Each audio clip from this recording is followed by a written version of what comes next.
கட்டு மந்திரம் அப்படின்னா என்ன அப்படிங்கிறத பற்றி பார்ப்போம். நான் உங்கள் சக்தி உமா.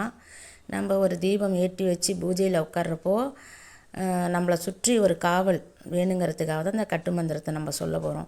நம்ம தியானத்தில் அமர்ந்து மந்திர உச்சாரணம் பண்ணும்போது நம்மளை சுற்றி என்ன நடக்குதுன்னு நமக்கு தெரியாது. அப்போ நம்மளோட ஆன்மா விரிவடையும். நம்ம எதை நோக்கி பயணிக்கிறோமோ அப்போ ஆன்மா விரிவடையக்குள்ளே நம்ம பிரபஞ்சத்தோடு தொடர்பு கொள்கிறோம். அப்போ அங்கே பலவிதமான சக்திகள் இருக்கும். நல்ல சக்தியும் இருக்கும், கெட்ட சக்தியும் இருக்கும். தீய சக்திகள் நம்மளை தாக்கிராமல் இருக்கிறதுக்கு நம்ம அந்த மந்திரத்தை நம்ம யூஸ் பண்ணுறோம். அப்போ இந்த மந்திரம் போட்டுட்டு நம்ம உட்காரக்குள்ள நம்ம எதை நோக்கி நம்ம நல்ல விஷயத்தை பற்றி நினைக்கிறப்போ அது மட்டுமே நமக்கு நடக்கும். வேறு தீய சக்திகளோட தொந்தரவும் நமக்கு இருக்காது. இப்போ நம்ம அந்த கட்டு மந்திரம் என்னான்னு பார்ப்போம். ஃபஸ்ட்டு நம்ம கணபதியை வேண்டிக்கிட்டு ஓம் கம் கணபதியே ஓம் கம் கணபதியேன்னு 3 முறை சொல்லிவிட்டு, உங்களுக்கு சரஸ்வதி மந்திரம் ஏதாவது சொன்னால் தெரிஞ்சால் அதையும் ஒரு 3 முறை சொல்லிக்கிங்க. அதுக்கப்புறம் இந்த மந்திரத்தை சொல்லுங்கள். ஓம் பகவதி ஈஸ்வரி என்றே தேகத்தில் பஞ்சாட்சர மூர்த்தி காவல், கைகளில் அம்பிகை மகேஸ்வரி சாமுண்டீஸ்வரி காவல் என்றே சிரசு முதல் பாதம் வரை ஓம் என்ற அச்சரமும், காதில் வீரபத்திர தேவரும் நவத்வாரங்களில் நவகிரகங்கள் என்னை சுற்றி காலபைரவரும் காத்துரட்சிக்க ஸ்வாகா.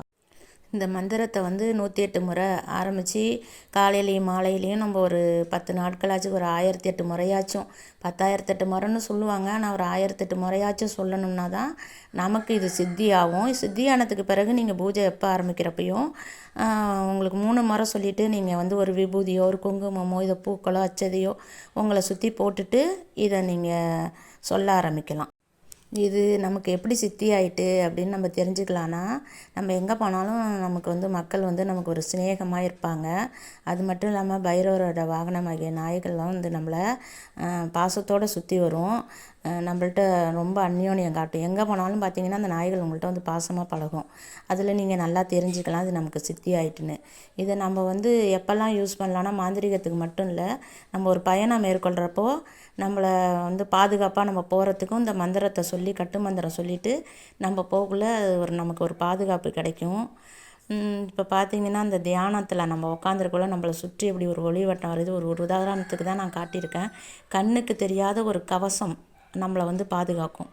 இது பிராணாயாமம் எப்படி செய்கிறதுங்கிறத நான் அடுத்த வீடியோவில் கண்டிப்பாக சொல்கிறேன். நான் உங்கள் சக்தியுமா. நம்ம சேனலை சப்ஸ்கிரைப் பண்ணுங்கள், லைக் பண்ணுங்கள், ஷேர் பண்ணுங்கள், உங்கள் தெரிஞ்சவங்களுக்கு சொல்லுங்கள். நம்ம சேனலில் நிறைய விஷயங்களை நான் உங்களுக்கு சொல்லணும்னு ஆசைப்பட்டிருக்கேன். அது எல்லாருக்கும் போய் சேரணும்.